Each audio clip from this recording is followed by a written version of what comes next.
Bonjour et bienvenue dans The Global Conversation. Je suis à Florence à l'occasion d'un événement politique annuel majeur, la conférence sur l'état de l'Union, où je me suis entretenue avec le chef de la politique étrangère de l'Union européenne, Josep Borrell, et l'ancien Premier ministre finlandais, Alexander Stubb.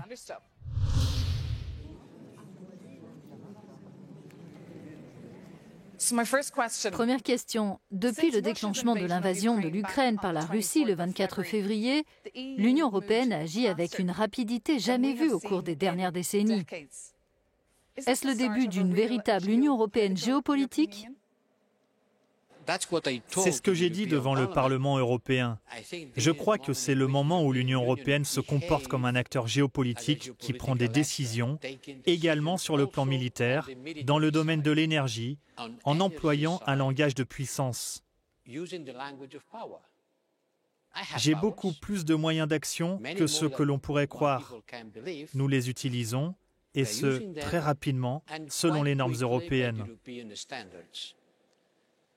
La guerre a été un signal d'alarme pour les Occidentaux. Était-ce le cas pour vous ou l'aviez-vous vu venir ? Oui, certainement. Tout d'abord, je crois que l'Union européenne est passée d'un statut de régulateur ou superpuissance régulatrice à celui d'acteur. Et je me félicite de la rapidité de cette évolution. Elle était actrice dans la crise de l'euro, mais il lui a fallu plusieurs années pour y parvenir. Pendant la pandémie de Covid, il lui a fallu quelques mois pour le faire. Quand la guerre s'est déclenchée, ce n'était que quelques jours. Et nous avons été capables de changer de nombreuses choses grâce au leadership de Josep et d'Ursula von der Leyen. Aujourd'hui, la Commission est une commission géopolitique, comme il l'avait promis. Même question, Josep Borrell. Vous attendiez-vous à ce que la guerre éclate ? Pas autant que les Américains. Les Américains ont semblé très conscients de ce qui allait arriver. Je me souviens que quand la guerre a commencé, j'ai reçu, la veille, un appel téléphonique me disant que ça allait se passer le week-end qui suivait, et c'est arrivé. Personnellement, je voulais croire qu'elle n'allait pas éclater. Je pense que nous avons été probablement nombreux à penser que cela allait se solder par un conflit gelé, exactement comme en Géorgie ou en Crimée. Donc le 24 février, nous avons tous été pris par surprise que cela puisse prendre la forme d'une attaque à l'échelle du pays. Mais la bonne nouvelle, c'est que Vladimir Poutine a été pris par surprise de voir combien l'Union européenne, les États-Unis et les pays occidentaux ont été unis dans leur réponse. Les sanctions déployées en 4 jours ont une immense ampleur avec la mise à disposition d'armes, la solidarité, etc. Mais vous savez tout cela. Et la Moldavie, êtes-vous préoccupé par le fait qu'elle puisse être la prochaine cible ? Le mot préoccupé, je ne l'aime pas beaucoup parce que tout nous préoccupe. Mais oui, on est très inquiet de ce qui peut se passer en Moldavie. Des explosions se sont produites. Il y a des troupes russes sur place. Mais la tentation pour la Russie d'étendre la guerre en Moldavie est une possibilité. Alexander Stubb, vous avez parlé de l'unité autour des sanctions. Mais toute la question c'est, cette unité va-t-elle durer ? Je crois que l'unité durera dans un avenir proche, car nous avons tous conscience que l'Europe sera divisée en deux. D'un côté, il y a la Russie qui est agressive, révisionniste, impérialiste, totalitaire et autoritaire. Et de l'autre côté, il y a 40 États européens, dont la Géorgie, l'Ukraine et la Moldavie, qui sont des démocraties, qui veulent coopérer. Le problème qui, selon moi, va se poser pour les dirigeants européens, dont Josep Borrell, c'est qu'il faut expliquer le prix de la guerre. Parce que l'unité et la solidarité durent un certain temps. Mais avec l'inflation, la hausse des prix de l'énergie et des denrées alimentaires et la situation de l'asile, disons en Pologne, eh bien, elles ne vont pas durer éternellement. Donc, quelques divergences vont apparaître. Mais évidemment, c'est votre mission, Josep, de maintenir l'unité du Conseil des affaires étrangères, non ? Eh bien, ce n'est pas une tâche facile, Josep Borrell. Parce que quand le Conseil de l'Union européenne discute de l'embargo sur le pétrole, l'unité se fracture. Et pendant que nous sommes tous ici à Florence, nous avons entendu Viktor Orban, le Premier ministre hongrois, comparer ce paquet de sanctions à une bombe atomique. Une bombe atomique ? Oui. Que pourriez-vous lui dire en tant que haut représentant ? Que lui diriez-vous en privé ? Lier l'embargo sur le pétrole à quelque chose d'autre qui n'a rien à voir, comme le versement de fonds dans le cadre du plan de relance européen, au-delà des raisons politiques, c'est inacceptable. Et qu'en est-il d'un embargo sur le gaz? Quel est votre point de vue? La question ne se pose pas dans l'immédiat, mais plus tard. Je dirais que la Russie sera totalement isolée. Au final, cela signifie qu'elle sera isolée sur le plan politique, financier, économique, sportif, culturel et énergétique. Donc, la séquence sur laquelle l'Union européenne travaille, et que nous finirons par atteindre avec le temps, concerne d'abord le charbon, puis le pétrole et enfin le gaz. Mais comme l'a dit le haut représentant, il faut y aller pas à pas. Ok, laissons de côté l'actualité et le dernier paquet de sanctions. Sommes-nous à présent dans un mode de conflit long où l'Occident et la Russie s'opposent? Et qu'en est-il du reste du monde, de la Chine, de l'Inde? Non, je n'aime pas du tout quand on présente les choses comme cela, avec l'Occident contre la Russie ou l'Occident contre le reste du monde. Ce n'est pas un sujet qui concerne l'Occident. Cela concerne la Charte des Nations Unies, la souveraineté des populations, des États, le respect des frontières, le fait de ne pas employer la force pour dominer son voisin. Et c'est quelque chose qui devrait préoccuper l'Occident, l'Orient, le Nord et le Sud. Et le vote aux Nations Unies a été clair. Mais nous devons insister sur cette idée.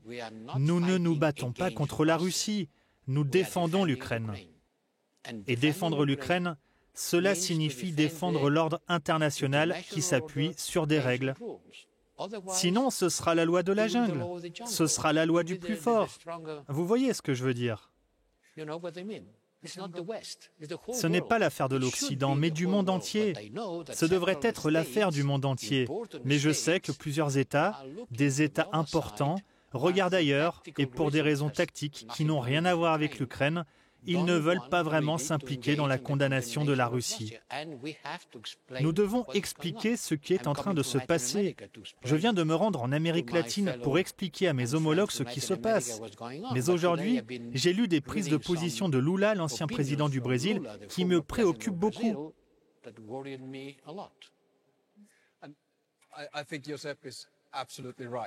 Je pense que Joseph a totalement raison. Il ne s'agit pas de la Russie contre l'Occident, il s'agit aussi de la position du reste du monde. Et c'est pourquoi il faut vraiment rappeler le travail du haut représentant, avec ses voyages diplomatiques dans le monde entier et ses appels téléphoniques ces derniers mois. Je vais vous donner un exemple. Il revient tout juste d'Amérique latine, où il a rencontré 20 ministres des Affaires étrangères latino-américains pour discuter de l'ordre international fondé sur des règles. C'est ce que j'appelle le soft power, le smart power, ou le pouvoir géopolitique. Vous essayez de convaincre par des arguments que ce que fait la Russie est une erreur sans pousser ou forcer les autres à adopter la même position que vous. C'est la meilleure chose que nous puissions faire. Et c'est ce qui me fait dire que le haut représentant a fait exactement ce qu'il fallait. C'est ainsi que l'Europe exerce son influence. Entre-temps, en tant que haut représentant, vous avez travaillé sur la boussole stratégique. Ce n'est pas la solution miracle, mais cela va-t-il aider en matière de sécurité européenne? Oui, la guerre en Ukraine a des effets collatéraux positifs. Désolé de dire positifs quand tant de gens meurent et qu'un pays est détruit. Mais sans cette guerre, nous ne prendrions pas de mesures pour nous libérer de notre dépendance énergétique vis-à-vis de la Russie. Nous ferions les choses comme d'habitude. Avant cette guerre, nous n'étions pas conscients que l'Europe était en danger. C'est aussi simple que cela. Et quand nous sommes en danger, nous devons être adultes et prêts à faire face à ces menaces.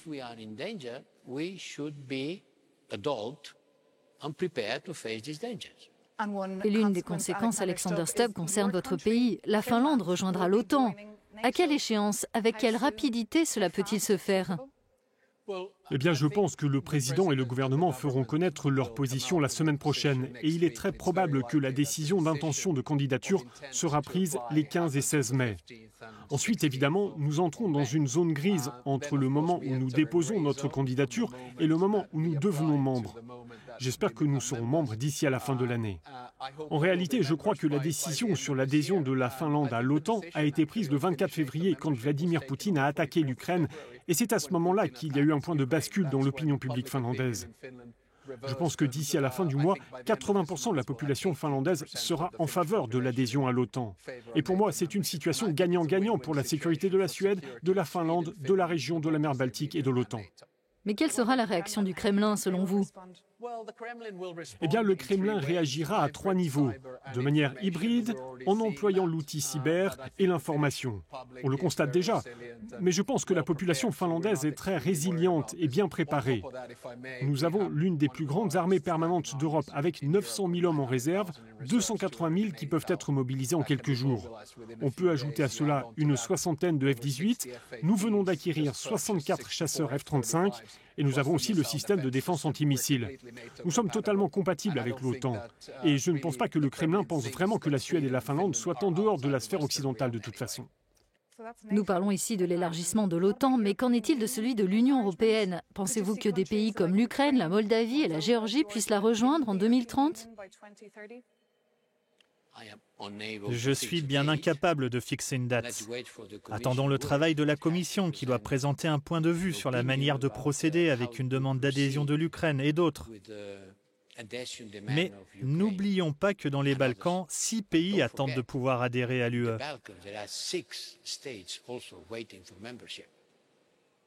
Absolument. Alexander Stubb, un peu plus tôt, un historien indiquait ici lors de la conférence sur l'état de l'Union que l'UE devrait essayer d'être amie avec ses voisins, mais ne pas toujours les considérer comme, je cite, faisant partie des nôtres. Que lui répondez-vous? Cela dépend de qui il qualifie d'amis. S'il s'agit des 40 États démocratiques libéraux européens, ma réponse est oui, c'est clair. Vous savez, je suis acquis à cette cause. En 1999, j'ai écrit ma thèse sur l'intégration flexible, la possibilité que tout le monde ne fasse pas la même chose au même moment. Mais je crois que l'élargissement est devenu stratégique aujourd'hui. C'est un outil géopolitique. Donc, plus vite nous pourrons intégrer les pays des Balkans occidentaux, plus vite nous réaliserons l'élargissement avec l'Ukraine, la Moldavie et la Géorgie, mieux cela sera. Mais soyons réalistes. Nous devons trouver un système flexible pour le faire. Je crois que la Russie doit devenir une amie à un certain moment, mais il est trop tôt pour en parler. Étant donné la manière dont Vladimir Poutine se comporte, il est clair que c'est très difficile d'être ami avec un tyran. Nous devons faire la différence entre la Russie et Vladimir Poutine. Nous n'avons rien à reprocher à la population russe.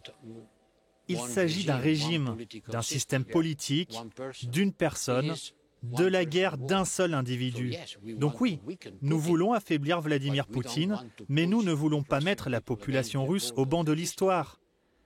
D'une manière ou d'une autre, elle doit être intégrée à un accord de paix et à un système de sécurité garantissant la paix en Europe. Et pendant ce temps, comment l'Union européenne doit-elle se positionner dans un monde où tout est militarisé? Oui. Tout est militarisé. C'est ce que l'on appelle la militarisation de l'interdépendance. Vous devenez dépendant de quelqu'un et ensuite, il utilise cela comme arme contre vous.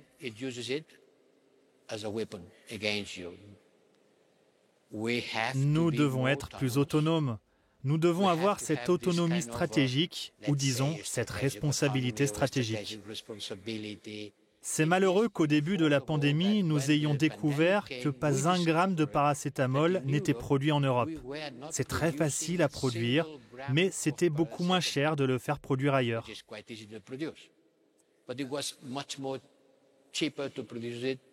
Chercher à baisser les coûts, c'est une chose, mais avoir la possibilité d'avoir ce type de produit, c'en est une autre lors d'une crise. Peut-être qu'un jour, c'était bon marché, mais le lendemain, c'est hors de prix. La raison pour laquelle je soutiens la boussole stratégique, et pour moi c'est probablement l'un des meilleurs documents de politique étrangère que l'Union européenne et le haut représentant ont élaboré, c'est qu'elle souligne que si tout peut être militarisé, l'information, l'énergie, la technologie et même les êtres humains et le commerce, eh bien l'Union européenne dispose de bon nombre de ces instruments. C'est par ce biais que nous devenons géopolitiques, parce que si nécessaire, nous pouvons utiliser par exemple des sanctions comme une arme. Donc le fait que tout soit militarisé n'est pas nécessairement une mauvaise chose pour l'Union européenne à long terme. Allez-y. Concernant le pétrole, une chose que je veux dire, tout le monde parle de bannir le pétrole en disant « je n'achèterai pas ton pétrole ». Mais il y a d'autres manières de causer des problèmes à Vladimir Poutine. Par exemple, au niveau des assurances. Si nous décidons que nos compagnies d'assurance n'assurent plus le transport du pétrole russe, que ce soit en direction de l'Europe, mais aussi ailleurs dans le monde, les Russes auront beaucoup de mal à acheminer leur pétrole, non seulement vers l'Europe, mais aussi vers le reste du monde. Depuis le début de l'invasion russe en Ukraine le 24 février, j'ai l'impression que les diplomates à Bruxelles et les équipes de la Commission et du service diplomatique de l'UE ont peu dormi. Ils ont été tellement occupés. J'aimerais vous demander, comment gérez-vous les autres affaires, les autres menaces dans le monde pendant ce temps? Nous le faisons. Nous devons le faire parce que la Terre ne s'arrête pas de tourner du fait de la guerre en Ukraine. Mais il est certain que ces problèmes sont au second plan. Qui se souvient de l'Afghanistan? Qu'est-ce qui se passe en Afghanistan? Il était en tête des priorités en août dernier et tout le monde parlait des grandes crises humanitaires en Afghanistan. C'est toujours en cours et nous nous en occupons. Ce n'est pas à la une des journaux. Il y a aussi l'Éthiopie, le Sahel, l'Amérique latine, l'Afghanistan. Ces problèmes sont toujours là et nous nous en occupons même si cela ne fait pas l'actualité. Alexander Stubb, la guerre malheureusement aura des ramifications massives à travers le monde en matière de sécurité alimentaire, d'énergie et de sécurité. Quelle est la perspective à long terme, ou plutôt en quoi devrait-elle consister? Eh bien, j'ai cette vision qu'il nous faut commencer à parler de l'ordre mondial émergent. Et c'est lié à la question que vous avez posée sur l'Occident et le reste du monde, mais aussi sur le travail que fait le haut représentant. Je pense que nous devons comprendre en Europe que tout le monde ne suivra pas exactement les mêmes valeurs que celles que nous défendons, à savoir la démocratie libérale, les droits de l'homme, les droits fondamentaux, l'état de droit et la liberté. Mais ce que nous devons promouvoir, c'est un système fondé sur des règles. Et c'est là que, selon moi, l'Union européenne peut être un atout pour le reste du monde. Nous devons comprendre que le reste du monde voit cette guerre comme notre guerre, mais elle a des ramifications. Alors menons une politique étrangère digne de ce nom et ayons un impact grâce à elle. Tout à fait. Quelque chose à ajouter? Je suis totalement d'accord. C'est ce qui est important, un monde qui s'appuie sur des règles. Parce que s'il n'y a pas de règles, il n'y en a qu'une, celle du plus fort.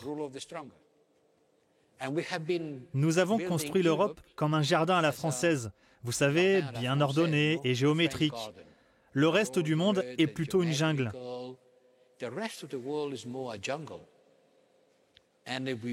Et si nous ne voulons pas que la jungle envahisse notre jardin, alors nous devons en payer le prix. Nous utilisons le mot solidarité, mais la solidarité ne veut rien dire s'il n'y a pas de prix, s'il n'y a pas de coût. On exprime sa solidarité avec tout le monde tant que l'on n'a rien à payer.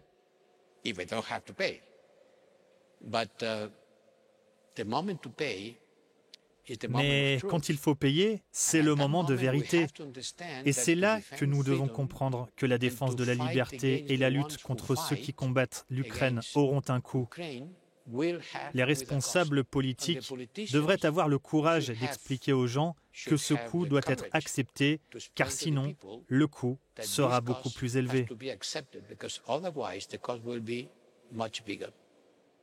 Monsieur le haut représentant Josep Borrell et Alexander Stubb, merci beaucoup de nous avoir rejoints sur cette scène au deuxième jour de la conférence sur l'état de l'Union.